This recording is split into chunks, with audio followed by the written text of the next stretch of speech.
Bismillahirrahmanirrahim. Assalamualaikum warahmatullahi wabarakatuh.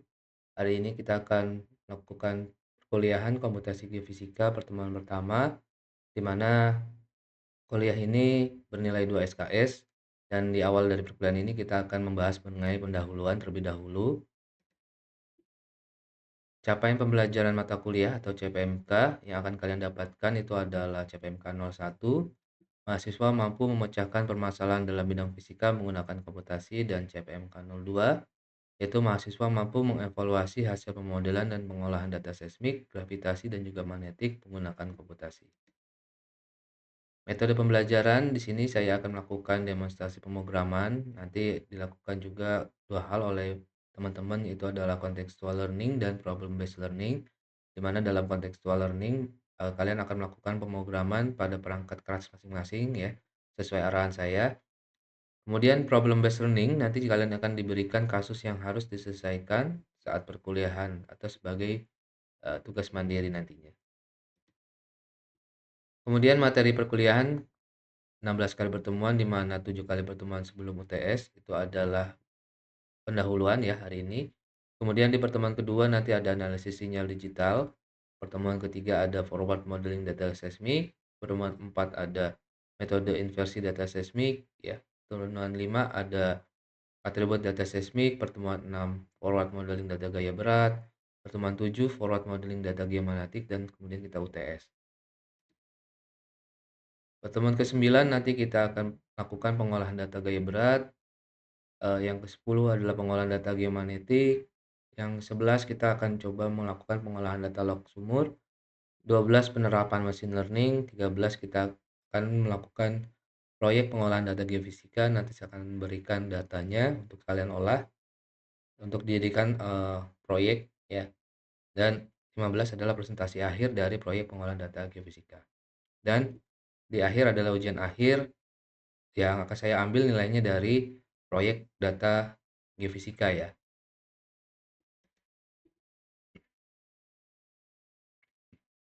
Kehadiran 10% bobot penilaiannya, kemudian tugas 30%, UTS 30%, dan UAS 30%. Jadi ini adalah formatif 40% ya. Jadi kehadiran dan tugas 40%, UTS itu 30%, dan UAS 30%. UTS juga dalam bentuk proyek, nanti bukan teks atau esai atau penilaian ganda, tapi adalah proyek dalam bentuk pemrograman di UTS, dan UAS adalah tadi bentuknya proyek juga. Jadi teman-teman tolong kerjakan proyeknya untuk mendapatkan nilai. Referensi yang saya gunakan ada dua. Ini buku dari Kiri. Ini adalah teori dasar dari eh, metode geofisika. Di sini sangat lengkap persamaan matematiknya. Ini yang terbaru 2002. Dan kemudian ada bukunya dari teman-teman metode Cooper ya, Pertamina. Itu tahun 2020. Di sini metode komputasi geofisika, saya banyak inspirasinya juga dari buku ini terkait pengolahan data geofisika ya. Oke, kita mulai pertemuan pertama itu di pendahuluan pada hari ini, di mana outline dari materi pendahuluan itu adalah saya akan membahas mengenai komputasi geofisika itu seperti apa, kemudian instalasi Python ya, dan library Python. Jadi tujuan dari komputasi geofisika adalah melakukan pengolahan data geofisika menggunakan pemrograman atau komputasi.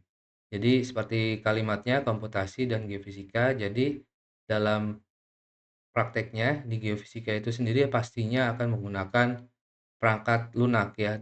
Selain perangkat keras yang kita gunakan di lapangan, kita juga pastinya akan menggunakan perangkat lunak atau software di kantor ya. Nah, untuk itu salah satu yang digunakan adalah komputasi untuk menyelesaikan kasus-kasus data geofisika. Contohnya tadi kita akan mengolah data geomagnetik, data gravitasi ya, dan data seismik, juga data log sumur ya, untuk menganalisisnya menggunakan software atau pemrograman yang kita gunakan. Nah, kenapa harus melakukan pemrograman atau komutasi? Ya, jadi ada 4 hal di sini, bahwa yang pertama itu jelas mengikuti perkembangan teknologi ya. Jadi kalau software itu terus berkembang. Contohnya saat ini pasti yang paling dikenal itu adalah AI atau Artificial Intelligence, itu perkembangan teknologi salah satunya. Jadi kita harus ikut, kalau kalau tidak kita akan tertinggal dari perkembangan teknologi ini. Kemudian yang kedua, software industri itu ada karena komputasi ya. Jadi teman-teman pakai software-software yang sudah ada seperti Server, Petrel, ya, Hamster Russell itu semua ada karena komputasi itu ada. Jadi pemrograman itu membuat kita lebih mudah dalam menggunakannya. Nah, namun perlu diingat software-software itu memiliki hak cipta ya, Hamster Russell, Petrel. Jadi, mereka tidak bisa sembarangan digunakan. Kita harus membeli, istilahnya, menyewa hak ciptanya atau membeli hak ciptanya dengan harga yang terbilang mahal ya. Karena software-software, tersebut itu, tidak bisa dibeli personal karena harganya cukup mahal. Nah, untuk itu kita akan coba melakukan, komputasi di mana kita bisa melakukan pengolahan data geofisika tidak tergantung pada software-software yang ada. Jadi kita bisa bereksperimen dengan software yang kita buat sendiri, seperti itu. Kenapa harus menggunakan bahasa pemrograman Python? Nah, kenapa harus menggunakan Python ini sebenarnya sudah dibahas juga dalam fisika komputasi. Itu, ada beberapa hal namun di sini saya pertegas kembali, ada 4. Sini yang pertama adalah Python itu cocok untuk data science ya, misalkan, pengolahan data, yang berhubungan dengan numerik ya, dan analitik itu juga cocok. Jadi dia disebutnya sebagai, eee programming data science ya, dan kita di geofisika itu termasuk dalam data science ya. Jadi cocok sekali kita menggunakan Python. Kemudian yang kedua, Python itu bahasa tingkat tinggi. Ini sudah dibahas juga dalam fisika komputasi bahwa Python itu merupakan tingkat yang paling tinggi. Kenapa seperti itu? Karena Python lebih, eee, bahasanya lebih ringkas dibandingkan bahasa-bahasa yang lain seperti bahasa C, bahasa Java, bahasa C++ ya. Yang masih menggunakan kode-kode, inisial, kurung kurawa ataupun yang lain, tapi bahasa Python ini dia pure, umumnya menggunakan bahasa manusia yang hampir kita pasti pahami ya, nah itu makanya disebutnya sebagai bahasa tingkat tinggi. Kemudian yang ketiga, Python itu open source ya, gratis, kalian bisa download dimanapun, banyak IDE yang bisa kalian gunakan dan itu open source, gratis. Jadi ini cocok untuk kita menggunakan dalam pembelajaran kita.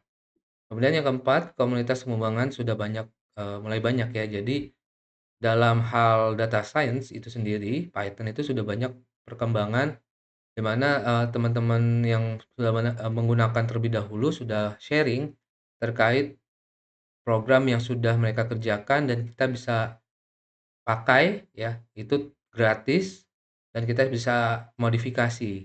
Ya, jadi kenapa perlunya komunitas, karena kita juga perlu yang namanya insight dari teman-teman yang sudah pernah mengerjakan tentunya. Jadi kita tidak mulai dari nol, kita bisa mengembangkannya dari yang sudah ada dan mulai, menyusunnya sebagai program yang, bagus gitu ya. Dan ini adalah poin plus dari Python ini. Tapi perlu diingat dari semuanya ini pasti ada juga ya kelemahannya, salah satunya adalah Python ini, berarti kita harus membuat ulang program ya, kalau software jadi kan kita tinggal pakai ya, loading, kemudian, running dan selesai. Tapi kalau programming artinya kita harus memikirkan, programnya ini berjalan dengan baik atau tidak, itu aja kelemahannya. Tapi di sisi lain, dengan menggunakan itu kita bisa, menggunakan software ini dimanapun kapanpun gitu ya. Dan ini instalasi Python silakan ke python.org ya, ini pernah saya sampaikan juga, di-download Python-nya terus diinstal.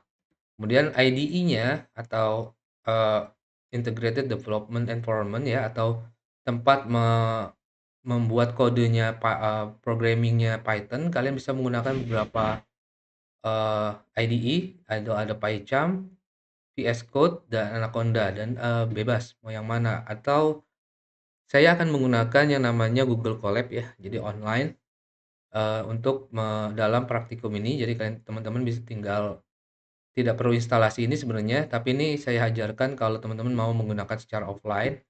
Tapi kalau dalam praktikumnya nanti kita dalam Google Colab itu secara online, jadi real time bisa butuh waktu internet ya, itu aja.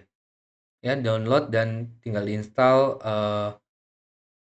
paket-paket yang perlu di-install, karena ini kalau bentuk offline kalian perlu install beberapa library yang, eee, cukup rumit, jadi butuh virtual environment untuk menginstal library-nya. Jadi, eee, ini teman-teman nggak apa-apa coba aja, tapi kalau saya nanti kita pakai Google Colab dalam praktikumnya.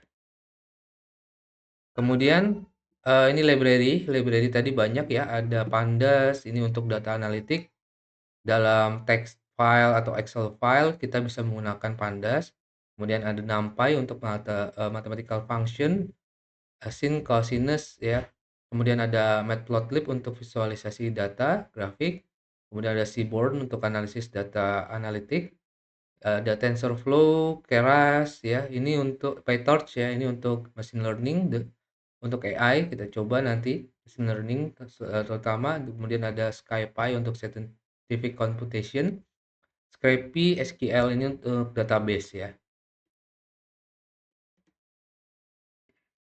Itu saja untuk materi hari ini, kurang lebihnya mohon maaf, saya akhiri. Wabillahi taufiq wal hidayah. Wassalamualaikum.